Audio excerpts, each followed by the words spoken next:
আসসালামু আলাইকুম। ইনডেক্স আলোচনা আ যেটা বলতে চাচ্ছি তার আগে অবশ্যই একটা কথা বলে নেই। তা হচ্ছে আমি ১ম এ ইনডেক্সটা নিয়ে একটু আলোচনা করব। তারপর আন্দোলন নিয়ে কথা বলব।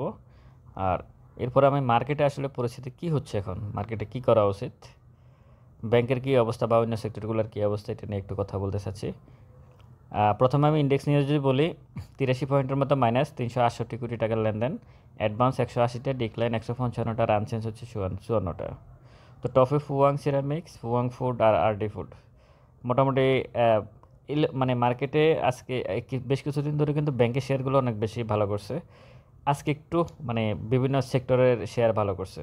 যেমন ইঞ্জিনিয়ারিং আজকে ভালো করছে, ফুড ভালো করছে। হ্যাঁ, ফার্মাসিউটিক্যালস আজকে মোটামুটি কয়েকটা শেয়ার ভালো করছে। লুজার হচ্ছে ইসলামী ব্যাংক, মিডল্যান্ড ব্যাংক এবং সোশ্যাল ইসলামী ব্যাংক। লুজারে, হ্যাঁ, তার মানে বুঝতে পারছেন ব্যাংক একটু ডাউনে চলে গেছে। এবং ভ্যালুতে যদি বলি ইসলামী bank, Midland bank, BRAC bank, social ইসলামী ব্যাংক, বলিয়াম, সোশ্যাল ইসলামী ব্যাংক, গ্লোবাল ইসলামী ব্যাংক, আর ট্রেডে ইসলামী ব্যাংক, লিন্ডিবিডি, এরাই আছে। এখন ইন্ডেক্স মুভারে কী আছে? ইন্ডেক্স মুভার আছে বেক্সমিকো ফার্মা, নাভানা ফার্মা আজকে।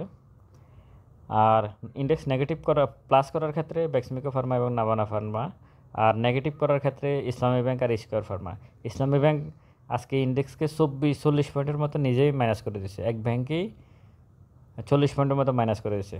ইন্ডেক্স কিন্তু মাইনাস কিন্তু খুব বেশি, আমি বলবো না যে অনেক বেশি। 83 আপনারা দেখতেছেন, তার মধ্যে 40ই কিন্তু ইসলামী ব্যাংক। ঠিক ইন্ডেক্স যখন প্লাস হয়েছিল তখন ইসলামী ব্যাংক দিয়ে কিন্তু 25, 30, 40 পর্যন্ত প্লাস করে রাখা হয়েছিল। এটাই হচ্ছে খারাপ দিক। হ্যাঁ, মার্কেটের এটাই খারাপ দিক যে একটা শেয়ার দিয়ে মানে হাই ফিডাফের একটা শেয়ার দিয়ে ইন্ডেক্সকে প্লাস মাইনাস করে রাখা, এগুলো খুবই বাজে একটা বিষয়, খুবই বাজে বিষয়। আর আমি এরপরে যদি ইন্ডেক্সের কী বলে এর ইন্ডেক্স নিয়ে যদি বলি তাহলে এটুকুই ইন্ডেক্স আলোচনায়। তো ইন্ডেক্স আলোচনা আমি যেটা বলবো সেটা হচ্ছে আন্দোলন নিয়ে একটু কথা বলি। আন্দোলনের বিষয়টা সেটা হচ্ছে আন্দোলনকারীরা দুই ভাগে ভাগ হয়ে গেছে। এক ভাগ তারা মিটিং করছে, কিছু কথাবার্তা বলে আসছে উপর অফিসে, আর আরেক ভাগ রাস্তায় আন্দোলন করতেছে। এ হচ্ছে আন্দোলনকারীদের অবস্থা। তো আন্দোলন যেহেতু এলোমেলো হয়েছে, তো সেটার ফল মার্কেট পাবে। কারণ আমি গতকালকে আমার ভিডিওতেই বলছিলাম যে ক্যান্ডেল বা এগুলো নিয়ে কথা বলে লাভ নাই। আন্দোলনকারীরা মাঠে কীভাবে আন্দোলন করে তার উপর মানে নির্ভর করবে যে মার্কেট কীভাবে চলে। আমি বলছি মার্কেট এখন রাস্তায় চলে গেছে, রাস্তায় ঠিক হবে মার্কেট কীভাবে চলে। রাস্তায় যখন আন্দোলন কমে যাবে তখন মার্কেট এইভাবেই হবে। এখানে অন্য কোনো কথা বলে মানে আন্দোলনের কথা বলার কিছু নাই। এটা মোটামুটি আমার কাছে মনে হচ্ছে আন্দোলনটা এখানে শেষ। বৃহস্পতিবারে আন্দোলনের যে গতি ছিল আজকে তার আশেপাশেও নাই। আর বিশেষ করে কিছু পত্রিকা এবং কিছু মিডিয়া বোঝানোর চেষ্টা করছে আন্দোলনকারীদেরকে, বা যাই হোক যেভাবে হোক মানে তারা বুঝেছে না যারাই জেড ক্যাটাগরি শেয়ার কিনছে তারাই আন্দোলন করতেছে। হ্যাঁ, কিন্তু এটুকু ওদের হয়তো কমন সেন্স নাই যে সব শেয়ারের দামই কমে গেছে। এটা হয়তো পত্রিকাগুলো জানে না, বা ওই যে ব্রোকারেজ হাউসের মালিকগুলো জানে না। যাই হোক, এই হচ্ছে অবস্থা। এখন আমি মার্কেটে কেন এমন হচ্ছে এই বিষয়টা নিয়ে একটু কথা বলতে চাচ্ছি। দেখেন মার্কেটে আমি যদি ইন্ডেক্স নিয়ে কথা বলি, আপনাদের এটা ভালোভাবে আপনাদেরকে বুঝতে হবে। এই বিষয়টা আপনারা ভালোভাবে বুঝবেন।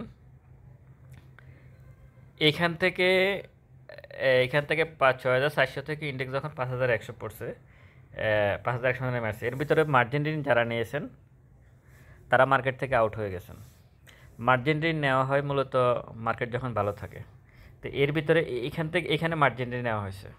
এই ফ্লোর তোলার পরে যখন মার্কেট ভালো হয়েছে কিছুদিন, এখানে মার্জিন ঋণ নেওয়া হয়েছে। নেওয়ার পরে এরপর এখান পর্যন্ত পড়ছে, পড়ার পর আবার এখানে মার্জিন ঋণ নেওয়া হয়েছে, এখানে আবার পালাইছে। মার্জিন ঋণ যারা তাদেরকে শেষ করছে। এখানে আবার ১,০০০ পয়েন্ট যখন বাড়ছে তো যেদিন সেখানে একটা মার্জিন কল হয়ে আছে। হ্যাঁ, এখন আবার পড়তেছে।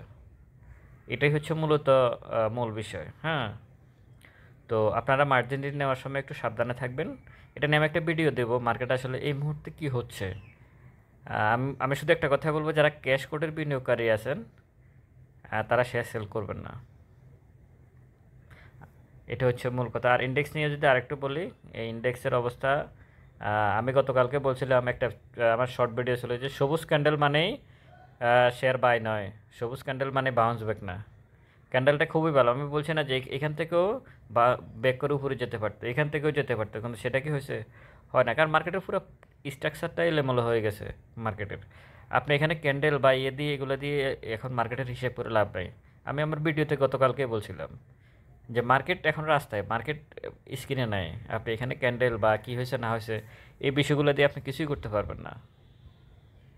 ইন্ডেক্স আলোচনা আমি যদি বলি আগামীকালকের মার্কেটও নির্দিষ্ট করে বলা যাবে না কী হবে, কারণ এখানে ক্যান্ডেল অনুযায়ী তো মোটামুটি মোটোই এটাকে কী বলে আমি বলবো যে অবস্থা, কারণ নিচে কোনো উইকে নাই, মানে কোনো বাই আছে, বায়ারে আজকে ভালো কথা, আজকে 1 মিনিট চার্ট অনুযায়ী কিন্তু শুধু সেল হয়েছে, বড় বিশাল বিশাল সেল হয়েছে।